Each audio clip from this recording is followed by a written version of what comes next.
Hi, I'm Patrick Ropella, and welcome to Ropella TV. Today we have the pleasure of introducing Art Lichte. He's a retired 4-star Air Force general and a command pilot with over 5,000 flying hours. Art has a master's degree and is a graduate of the National War College and a graduate of the Senior Officers of National Security at John F. Kennedy School of Government at Harvard. Art has served our country all over the globe for over 38 years. In his last position, he was the commander of Air Mobility Command, leading over 132,000 men and women, and was responsible for this nation's airlift, air refueling, and aeromedical evacuation. He served at every level of command. We're here to learn about Art's interviewing, hiring, and team-building experiences. Art, thank you for coming in. Appreciate that. Art, as I understand it, in the Air Force, you aren't classically interviewed or promoted. You don't necessarily go through an interview process to get hired for any job per se, but I'm sure you've gone on many interviews for other reasons. Could you tell us about the best experiences you've had where you've been involved in interviewing for some or opportunity? Sure. In the Air Force, they review a lot of records, and that is how we get promoted. And as we get promoted into jobs. However, there's sometimes when we've been called on to go interview for special jobs. And I remember one time where I was selected to go interview to be the executive officer, the assistant to a 3-star general at the time. This 3-star general had a reputation of being kind of tough, steely blue eyes that could look right through you. And I was a little bit nervous, no doubt about it. But I prepared, I was ready for the interview, and when I went in and talked with him, he asked me question after question after question. And I thought I was getting all the answers right and saying what I would be able to do to assist him. And then he went through this bit of a laundry list that said, you know, if I get a piece of paper on my desk and there's a typo in it, it's your fault. And if I get a piece of paper on my desk and it doesn't have good content and it doesn't make any sense, it's your fault. And I want you to run the entire outside office, and if a secretary or anyone needs vacation or leave, you take care of it. I'm saying, yes, sir, yes, sir. Mm-hmm. And then he says, and if there's any dirt on the carpet, you got to clean it up. So he went through that whole thing, and he said, do you have any questions? The only question I came up with was, I said, so where do you keep the vacuum cleaner around here? And I did that really because I think you still have to have a sense of humor. Mm-hmm. I think that was part of my personality coming out, and it reminded me, and also this steely-eyed, blue-eyed general, mm-hmm. I saw his lips turn up into a little bit of a smile, and at that point, I thought, well, okay, I don't think I could have done anything differently mm-hmm. in this interview. Yes, I knew all the right information, but in an interview, I think you really have to let your personality come out, and you have to smile and have fun. Mm-hmm. And that's what I did with that particular interview. All right, that was really a very interesting experience. That was a lot of good lessons there. Now let's talk about it from the other person's point of view. What would you tell us about the best experiences you've had when you had to interview others for roles that you were looking at them for? Well, we do bring people in when it gets narrowed down. As I mentioned earlier, we look at a lot of records, we narrow it down. And the ones that, for division chiefs and key slots on the staff, and by the time that one or two get to my desk, mm-hmm. There's usually a clear winner, and we just bring the person in, talk with them, share philosophy and everything. But at some of the other positions, for example, aide-de-camp, executive officers, things like that, there is that interview process. And during the interview process, really you're looking to make sure that whoever you're going to hire will be able to work with you on a day-to-day basis, especially if you're going to be working with them and spending time with them probably more than your spouse. Sure. And so it becomes very important that that person who you're interviewing and yourself get along. And so it's more of I felt confident that whoever I hired would be capable of doing the job. But to do it effectively and to do it better, we needed to get along. And so we went through an interview process for that particular position as aide de camp. And as I watched, I'll give you an example of a good and a bad. The good one, everything seemed to flow. The individual, whatever question I asked them, they were on top of it about themselves, about their family, and their values married up with mine, and their way of life kind of was mine, that they couldn't take themselves too seriously, and that they could have some fun and everything. And so the one candidate, everything worked out just fine. Another candidate came in that I was interviewing, and it's a little ironic, but wasn't wearing his uniform properly. Was missing a device up on the lapel and had missed it. And right away, of course, it like jumped out at me like a big sore thumb. But I continued to talk with the officer, and I thought, well, maybe it was just a mistake, overlooked something. And it just seemed like in all the answers, there was also something lacking. And so the lesson or the point here is, when you're going for an interview, you have to pay attention to detail. And especially if you're going to a job, that you're interviewing for a job that wants people to pay attention for detail.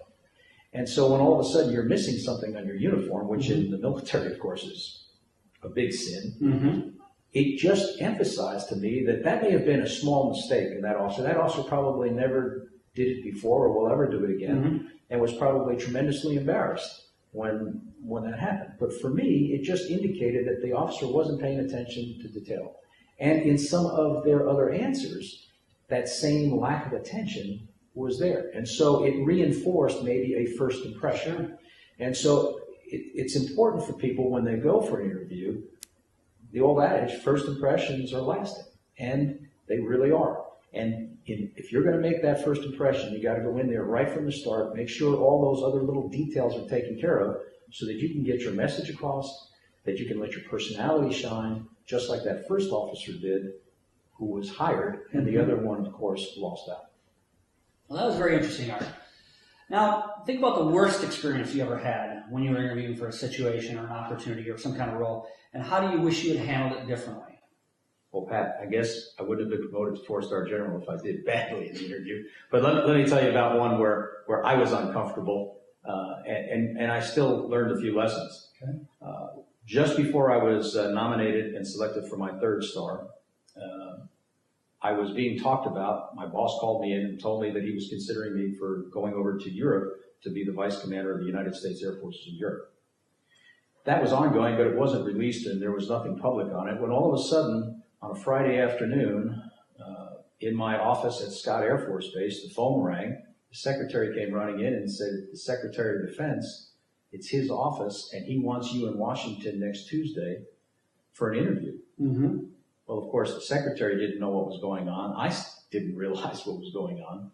And so I said, well, by all means, let's set it up. Let's get a time. So she took care of it and set up a time. But I also had the sense to immediately call my boss and say, hey, boss, I don't know whether you know this, but I've just been called for an interview with the Secretary of Defense. He says, oh, I wasn't aware of that. And so the wheels started turning. And I prepared to go interview with the Secretary of Defense, Donald Rumsfeld. And of course, I pulled up the points from Donald Rumsfeld that he had done. I prepared as much as I could for the job that I was being considered for over in Europe, and thinking of all the European matters and all the relationships with our allies. And then the process started to go for this interview. Well, what I didn't expect, and what surprised me the most, was all of a sudden we got a phone call from the chairman of the Joint Chiefs. The chairman of the Joint Chiefs said, well, if you're going to go see the Secretary of Defense, you better come see me first. And then there was a call from the Deputy Secretary of Defense who said, well, if you're going to see the chairman and the secretary, you better come see me.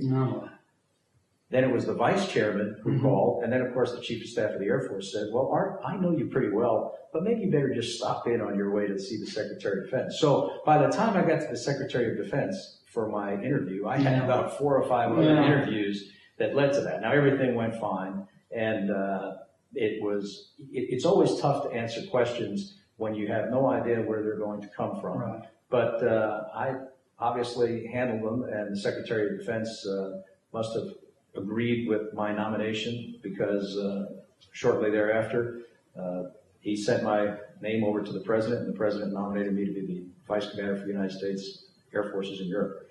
And so that interview process told me that no matter how much you prepare, you can't be prepared for everything. Mm-hmm. You have to be flexible, you have to stay on your feet, and you have to roll with the flow as these things unfold.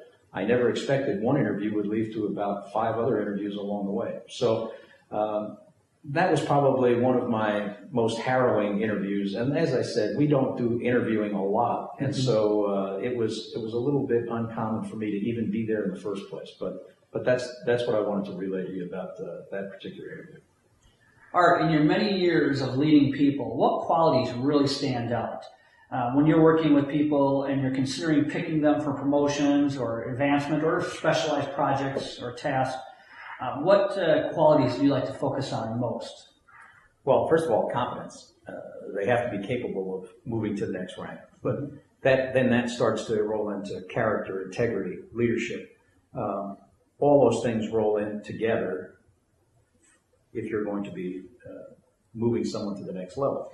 And you have to look at, whether it's your company or whether it's the Air Force, at what level are we talking about? If you're looking for someone from the rank of captain to major, they're going to get more supervisory, they've got more leadership to do, but they don't have to be as polished as what you're looking for when you start talking about a colonel who's at the colonel level doing things. And so I always look for people that can get out and get the job done, that have the integrity to walk in and be able to tell you when something's not going right, whether it's with their aircraft or air crew.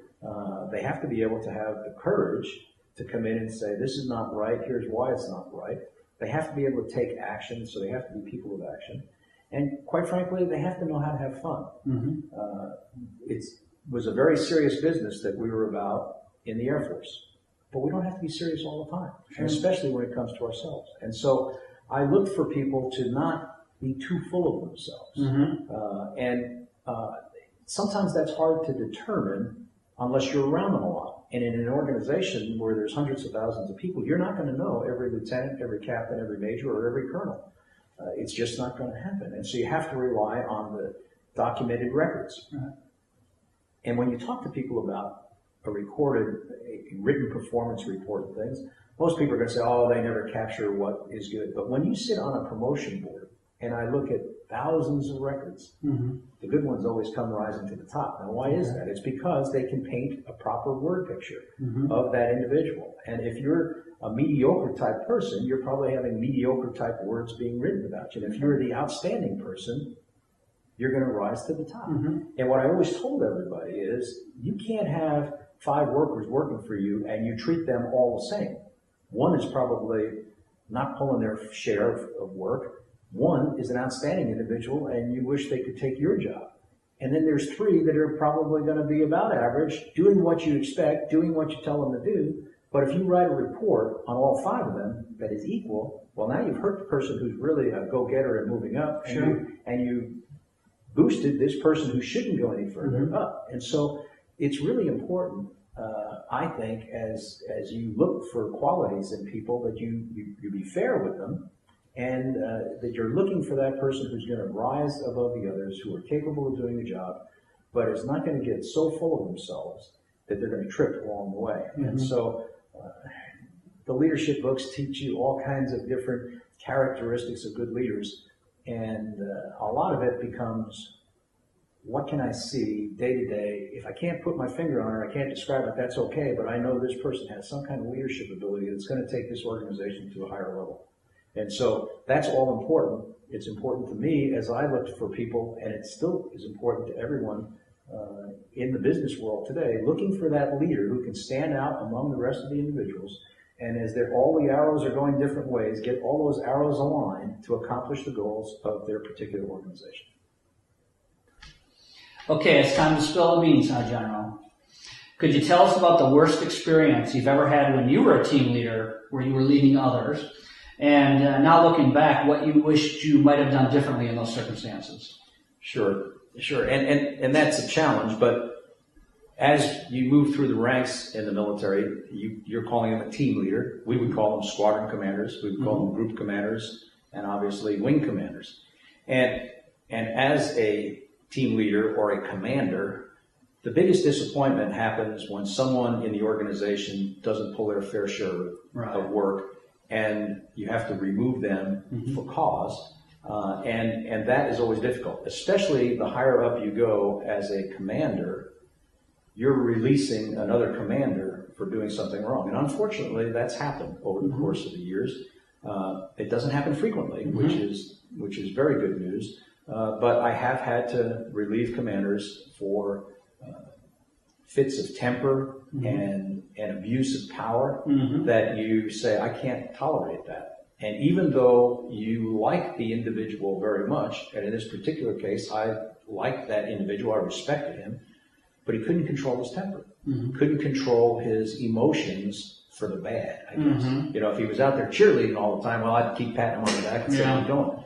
But he would get upset when things went wrong, and then he would make the people feel bad. And that was just not my style. And so I would tell you that the worst thing, it's almost worse for the team leader when one of your teammates or lower member disappoints you with poor behavior or a behavior that isn't acceptable with the conditions of the corporation, whether it's not paying attention to race and ethnic backgrounds, whether it's a sexual issue. You can't disappoint your team. You always have to be up. And then as a commander or team leader, I would tell you it's disappointing and harder for the commander to relieve that person than to look the other way. Because if you look the other way and you leave that person in place, it continues to grow like a cancer. And those people that are working for him don't deserve that, him or her. And so as a commander, it's very disappointing when something like that happens. But if you, the commander or the team leader, don't act, well, then it's going to infest your whole organization. And so I think it's vitally important when something goes wrong like that, you act quickly and you explain it to people. And by the way, the people already know. They know that was a bad leader, that he or she did something wrong, and they're happy when you relieve them. And quite frankly, sometimes I found out that individual is relieved because he or she was not cut out to be a commander. When we had our commanders' courses, I would always tell the people who be new squadron commanders, I said, look, if you don't like being a commander, it's not the end of the world. You have to be able to say, this is not for me. It's the same thing at every level of leadership. Someone's going to get promoted up, and they're not going to be happy taking responsibility for their work group. If they're not happy with that, they should walk into their boss and say, hey, boss, I just cannot be a leader. Now, there are those that you got to kick in the pants and say, no, you get back there because I know you have the potential, and they got to build that confidence. But there are some who are just not going to be good at that next level. And they're the ones you have to remove. It's tough for the individual. It's tough for the one who has to be removed. But the organization will all rise up as a result of that. And usually they will back that person even more now that that person's been removed or replaced or moved on to somewhere else. But those are the tough ones as a commander and as a leader, when someone disappoints you at a lower level and you have to take action right away. Art, I know while you were in the Air Force that you were responsible for leading many teams of people. Can you tell me about an instance where you had the best experience regarding leading a team of people? Well, I have to go all the way back and to some of my roots, where I was an aircraft commander responsible for leading a crew. I was the pilot, there was a co-pilot, a navigator, and a boom operator on a KC-135 air refueling airplane. That was probably my most fun, my most challenging, because it was really the first time I was thrust into a leadership position in the Air Force, and at a very young age.